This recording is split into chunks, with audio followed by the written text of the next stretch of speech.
मोदी आल्यापासून कोणत्याही घटनेचा तपास हा निष्पक्ष झाला नाही असा टोला संजय राऊतांनी लगावलाय। दादांच्या अपघाताबाबतचं सत्य पवार कुटुंबानं बाहेर काढलंय। अजित पवारांचा पुतळा अपघाताची कारणं दाखवतोय, तर मुख्यमंत्र्यांची जबाबदारी संबंधित अधिकाऱ्यांना बोलवून विचारलं जात आहे।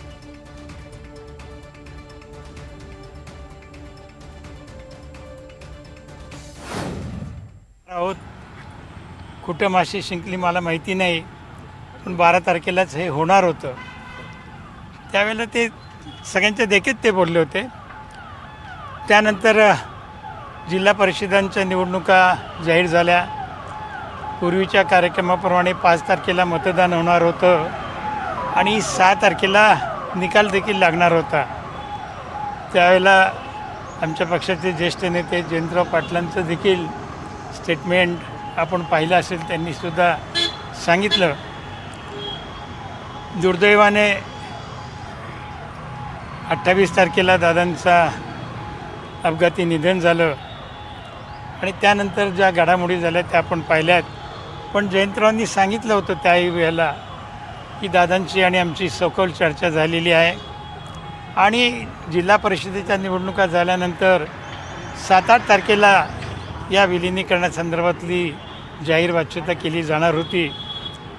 पण त्यावेळेला ती तारीख दादांना काहीतरी सोयीची नव्हती वाटतं, कारण दादा काहीतरी दिल्लीला जाणार होते। जयंतरावांना काहीतरी सोयीची नव्हती, म्हणून जयंतरावांचं स्टेटमेंट आपण पाहिलं असेल। तेच त्यावेळेला म्हणाले, दादा म्हणाले होते की ठीक आहे, जयंतरावांना जी तारीख असेल त्या तारखेला आपण एकत्रीकरणाचा निर्णय करू। आणि माझ्या माहितीप्रमाणे ती तारीख 12 तारीख ठरली होती, परंतु दुर्दैवाने 28 तारखेची दुर्घटना घडली आणि त्यानंतर आज जर दादा या 12 तारखेला आपल्यामध्ये असते तर या दोन्ही राष्ट्रवादीचं विलिनीकरण झाल्याचं आपल्याला पाहायला मिळालं असतं। दुर्दैवाने दादा आज नाहीत आणि हे विलिनीकरण होत नाही ही खंत देखील आमच्या मनामध्ये आहे। आता या सगळ्या चर्चा थांबलेल्या आहेत। आता तुम्हाला वाटतंय का की हे विलीनीकरण होईल? कारण की कालही तटकरे म्हणालेत की अशा पद्धतीची चर्चा कुठेही झालेली नव्हती। तुम्ही UPA सोबत आहात, ते NDA सोबत आहेत। आता या चर्चांना ब्रेक लागला असं वाटतंय तुम्हाला दोन्हीकडून?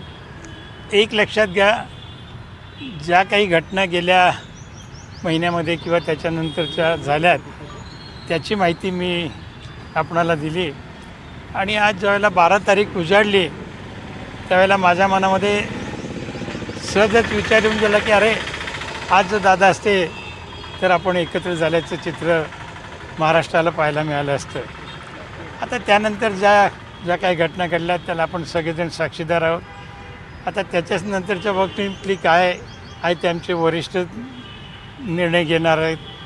त्यामुळे आज त्या विषयावरती मी काही फारसं भाष्य करू इच्छित नाही। इच्छा तुमची दिसते, तुमच्याकडनं किंवा तुमच्या सगळ्याच वरिष्ठ नेत्यांकडनं ही इच्छा अगदी दादा गेल्यानंतर मी आता या संदर्भामध्ये आणखी काही मी भाष्य करू इच्छित नाही।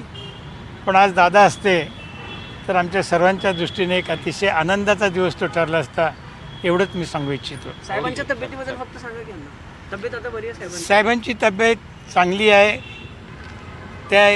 आजच मला सकाळी विठ्ठल मणियारांकडून माहिती मिळाली, त्याच्यामध्ये विठ्ठल मणियारांनी सांगितलं की काल साहेब रूममधून बाहेर आले होते आणि काही नातेवाईकांशी आणि विठ्ठल शेठशी देखील त्यांनी चर्चा केली आणि अतिशय ठणठणीत तब्येत आहे। कदाचित आज किंवा उशिरात उशिरा उद्या साहेबांना निश्चित डिस्चार्ज मिळेल। आपल्या सर्वांना माहिती आहे की मध्यंतरी याच्या या सगळ्या दगदगीमुळे त्यांच्या छातीमध्ये कफ झाला होता आणि कफाचा त्रास त्यांना यापूर्वी देखील होत असतो। त्याच्यामुळे साहेब तब्येत अतिशय चांगली आहे। आज किंवा उद्या हॉस्पिटलमधून त्यांना डिस्चार्ज मिळण्याची शक्यता आहे। ओके, ठीक आहे। तर आताच आपण पाहिलं राष्ट्रवादीचे नेते अंकुश काकडे बोलत होते आणि यावेळी त्यांनी एक स्टेटस सुद्धा ठेवलाय। अगदी सूचक असं ते स्टेटस आहे की दादा, जर तुम्ही आज असते तर काही महत्त्वाच्या घोषणा तुम्ही केल्या असता, काही निर्णय तुम्ही करणार होतात असं पाहायला मिळत आहे। स्क्रीनवरती आपण पाहतोय आज दादा तुम्ही हवे होतात, एक महत्वाचा निर्णय तुम्ही करणार होतात. हा जो एक स्टेटस आहे चर्चेचा आता हे विषय ठरलाय आणि विलिनीकरणाच्या मुद्द्यावरती चर्चेवरती फुल स्टॉप लागलाय का, पूर्णविराम लागलाय का, अशी चर्चा आता अंकुश काकणेंच्या स्टेटस नंतर सुरू झाली आहे.